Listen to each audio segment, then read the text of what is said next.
Best, tingnan mo! Nakompleto ko na yung mga titulo. Siguro sa susunod na araw, mapapatayo na yung mall. Talaga? Eh di mabuti. Naku, ito na yung pinakamatagal mo nang hinihintay. Pero best, tinuloy mo pa rin ba na pati yung lupain ng pamilya mo, binili mo? Oo naman. Kaya pa yun naman talaga yung plano ko mula umpisa pa lang. Nabilhin ang mga lupain nila nang manirahan sila sa kalsada at maranasan nila yung ginawa nila sa akin. Sa totoosin nga, kulang pa nga yun eh. Kasi gusto ko, mas gumapang sila sa hirap. Bessie, di sa nangingialam ako ha. Hindi yata parang sobra naman yung ginagawa mo sa pamilya mo. Hindi mo pa rin ba sila napapatawad hanggang ngayon? Bes, kawawa yung pamilya mo. Hindi ka ba naaawa sa kanila? Ano? Maawa? Bakit? Ha? Naawa ba sila sa akin doon? Hindi. Pinagtabuyan nila ako. Kinawawa. Alam mo, Bes, dati, ako naman talaga yung breadwinner sa pamilya namin eh. Lahat. Financial, lahat ng tulong ibinigay ko na sa kanila. Halos wala na nga ako itira sa sarili ko eh. Sa kagustuhan kong mabigyan ko lang sila ng magandang buhay. Pero anong isinukli nila? Simula nung na-aksidente ako, simula nung nabulag ako, sino nalapitan ko? Wala. Dahil yung pamilyang inaasahan ko na tutulong sa akin, nasan sila? Pinagtabuyan nila ako.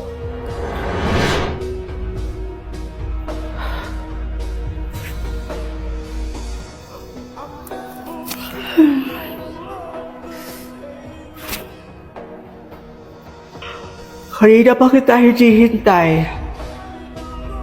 Tandag-tanda ko na. Pinupuyat mo pa ako. Nay, sorry po ah. Nag-OT po kasi kami ngayon sa mall. Nag-overtime kami dahil holiday po ngayon at marami pong tao.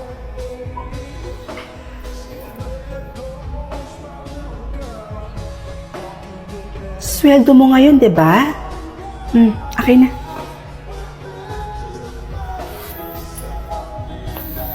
Nay, nag-withdraw na ako ng perang sakto lang po para sa atin. Ito po yung para sa kuryente, tubig, at para sa pagkain po. Ito po, Nay. Kuryente, tubig. O anak, pambayad lang to ng kuryente at tubig. Asa naman yung allowance ko? Alam na namang anak, ito lang yung ibibigay mo. Nay, pwede po bang sa susunod na lang po? Sakto lang po kasi yung perang ni-withdraw ko, tsaka kailangan ko rin po ng perang panggastos. Eh, ang dami-dami pa nga niyan. Akin na nga yan.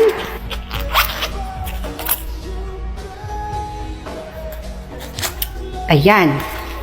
Nay, simula sa araw na to, ako na mismo ang hahawak ng ATM mo, ha? Bakit kailangan niyo pang kunin yung ATM ko? Eh, nagbibigay naman po ako sa inyo ng pera. Nay, hindi naman po ako nagkukulang sa inyo eh. Hoy, tandaan mo, nanay mo pa rin ako. Utang mo sa akin lahat ng meron ka ngayon. Kaya pagdating sa pera mo, ako pa rin dapat ang masusunod. Naiintindihan mo.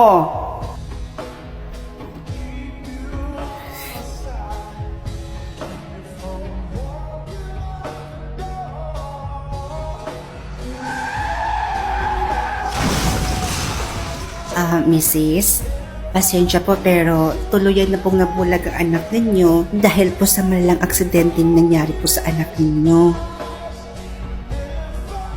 Nay? Nay, anong ulam natin?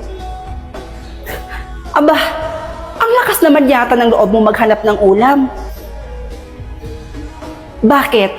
May ibinigay ka bang pera sa akin pambili ng ulam mo? Eh lahat nga ng ipon mo sa pagpapagamot mo lang napunta. Dahil sa katangahan mo. Alam mo kung hindi ka lang naman nagpakatanga at nagpakasagasa, eh di sana ang ganda ng buhay natin ngayon, kaya mag-ulam ka ng asin.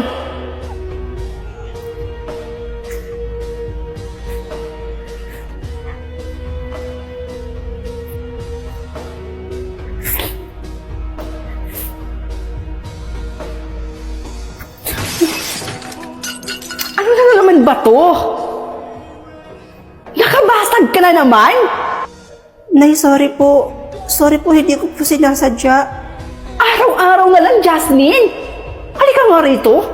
Ikaw nalintik na bulag ka. Aray ko. Lahat na lang ng bagay dito nababasag mo. Nay, sakit po, Nay. Aray ko po. Aray ko, Nay. Bitawan niyo po ako, Nay. Nasasaktan po ako.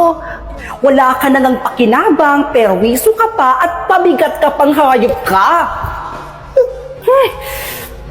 Buisit! Kahit kailan talaga, perwiso talaga yung dala ng bata niya dito. Hay nako. Kayo naman kasi, Nay. Nagpapaka-stress pa dyan sa bulag na yan. Alam nyo, kung ako sa inyo, iwanan nyo siya dun sa kalsada. Doon sa malayo, sa malayong lugar, kung saan pwede siyang mamalimos.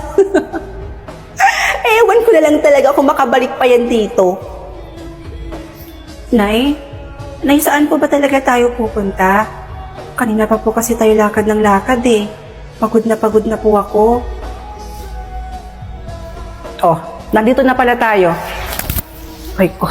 Oh, itong lahat ng gamit mo. Dito ka lang ah. Bakit, Nay? Saan po kayo pupunta? So, hindi naman lang yung sinabi ko. Dito ka lang at wag na wag kang aalis dito. Naiintindihan mo? Babalikan kita kaagad. O sige, Nay. Antayin ko po kayo dito.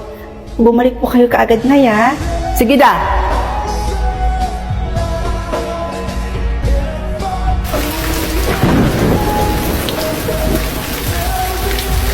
Nay? Nay, nasaan na po ba kayo?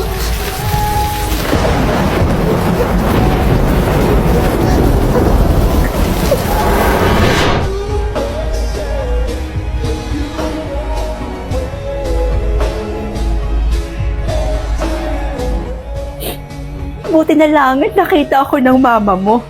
Dahil kung hindi, hanggang ngayon, palabi-labi pa rin ako sa kalsada. Baka hanggang ngayon, hindi ko alam kung buhay pa ba ako. Tapos yung pamilya ko, habang wala ako, namumuhay sila ng payapa, masaya, habang ako nagdudusa. Kaya kung hinihilin mong patawarin ko sila, hindi ko yun gagawin. Mas gugustuhin ko pang manirahan ako ulit sa kalsada or mas gugustuhin ko pang mabulag kaysa patawarin pa sila. Hindi ko yun sila mapapatawad kahit kailan.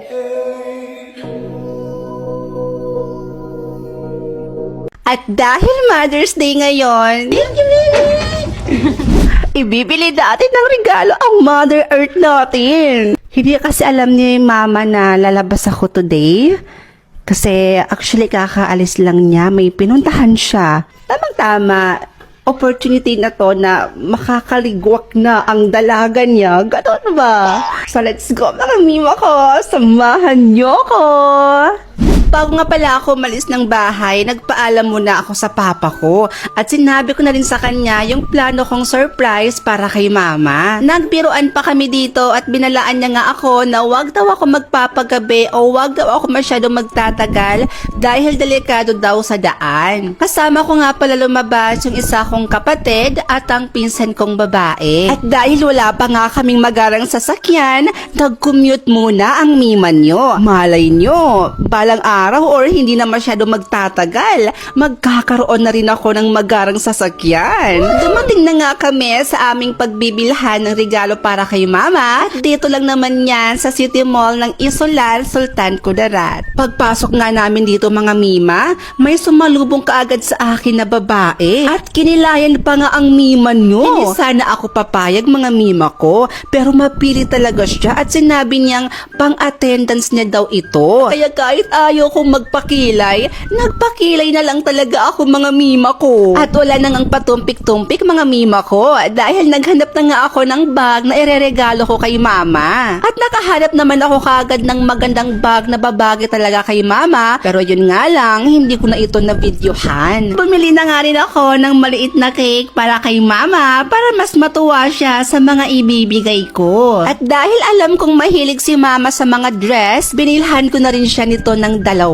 Bago kami umuwi, kumain muna kami dito sa Mang Inasal dahil nagre-reklamo na yung kapatid ko dahil nagugutom na daw ito. So pauwi na nga kami mga mima ko at excited na nga akong maibigay yung mga binili ko para kay mama. Sana talaga magustuhan niya ito at ma-appreciate niya.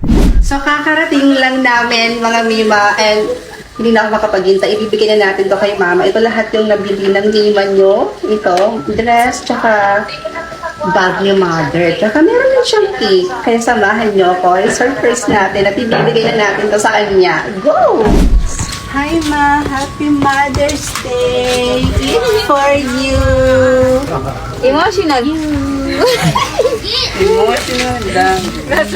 Ay, sana Nakita nga kami ng iba namin mga kapitbahay, kaya nagsilapitan na rin sila mga mima ko. Binibiro pa nga nila dito si mama. Sa mga oras na to mga mima ko ay hindi na alam ni mama kung ano yung sasabihin niya. Kaya ang ginawa ko, niyakap ko na lang siya. So habang busy si mama sa pagbukas ng mga regalo ko sa kanya, ay binuksan ko naman yung lagayan ng cake, baka kasi nasira na nga ito sa dami naming pinamili. At hindi nga ako nagkakamali mga mima ko dahil nasira na nga yung pinakamagandang itsura ng cake na binili ko. Sos Mariosep! Pero ayos lang yan dahil pwede pa naman yan siyang kainin. Kaya go lang. Di ba, mother?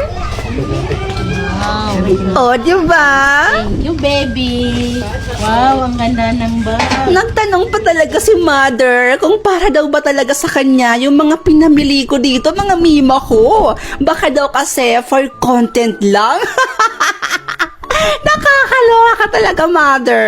Pero sabi ko sa kanya, sayong-sayo yan lahat, mother. Diyos ko. Yan yung dahilan kung bakit ako umalis at lumabas. Binilhan kita ng mga regalo dahil Mother's Day ngayon, mother. Ano ka ba?